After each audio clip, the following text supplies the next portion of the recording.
Hello, I'm Todd Hyra with SeCan, and today I'm at Kelburn Farm, south of Winnipeg. It's September 10th, 2013, and I want to show you our profile of SeCan soybeans. This is McLeod R2.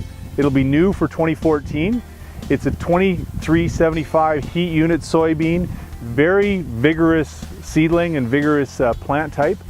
Tall, upright growth, big bushy plant, and one of the earliest products in our lineup. This one will have a great fit in the eastern prairies as a complement to full season varieties, or as you move west, it'll be one of the mainstay beans as it will become, as it is one of the earliest beans that'll be available for next season. IDC score is tolerant, so has an all-around good fit as an early maturing bean with a very good yield. This is Burling R2. It's a full season soybean, so it's 2,500 heat units here in Manitoba. It's, I feel that its best fit is going to be under high moisture conditions. It was selected in 2010 under very, very heavy moisture, and it's continued to perform under those conditions. In hot, dry conditions, we don't see as much. It is rated as semi-tolerant to IDC, and so it'll be best fit high moisture conditions in the eastern prairies. This is Bishop R2. It's rated as a 2450 heat unit soybean, but the last 2 years, what we've seen in our trials and what our seed grower members are telling us is it's maturing much earlier. And so as you can see in this plot, it's starting to dry down. It's a very tall, upright bean. The only knock on this one, I'd say, is that it's susceptible to iron chlorosis.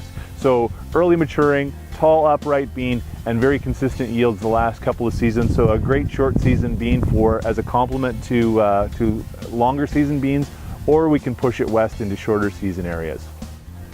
This is Chadburn R2. It's been in our lineup for a couple seasons. It's known for a very consistent potting height, and it's one of our most consistent performers for yield. Its maturity is, it's rated as a 2475, and it matures early in most cases. So it has a really good fit on the eastern prairies, and you can push it a little bit west. As I mentioned, potting height is very good, and it's been one of our most consistent performers year after year. It seems to be one of those no surprises beans that just delivers every season. So it is tolerant to iron chlorosis, so a good fit across most of the prairies. This is Curry R2. It's a full season soybean, 2,500 heat units. Also one of the highest yielding soybeans that we have in the lineup, and one of the highest yielding soybeans in Seed Manitoba at a yield index of 109 to 111% of the check. Has a semi-tolerant score to IDC, big bushy plant, and we've seen it being one of our highest yielders on members' farms as well as in our own trials. So Curry R2, best fit eastern prairies, full season areas of Manitoba. This is Gray R2. It's a mid-season soybean. It's rated as 2,450 heat units. The performance looks solid. It's a bushier plant, stands very well. You can see potted right up to the top, and maturity is in range for most of the traditional soybean growing areas of the prairies.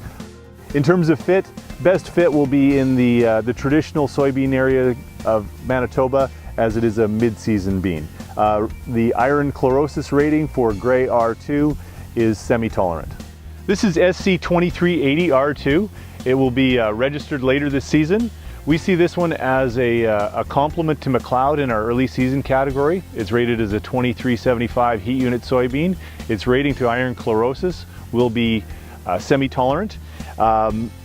Not maybe quite as early as McLeod, but we think that it has higher yield potential. So we're very excited about how this will turn out this season.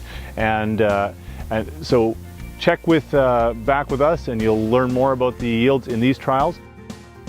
This is one of 5 locations that we have across the prairies. In 2013, this site was cool and relatively dry for most of the summer, so the beans are shorter than what we normally expect. We have 5 locations to provide SeCan members with a benchmark, and they're able to see varieties close together and decide what they want to grow on their own farm, but they really are the local experts. So in addition to the yield that we'll collect on these varieties, this site provides us with a great opportunity to look at relative stature of each of the plants and maturity.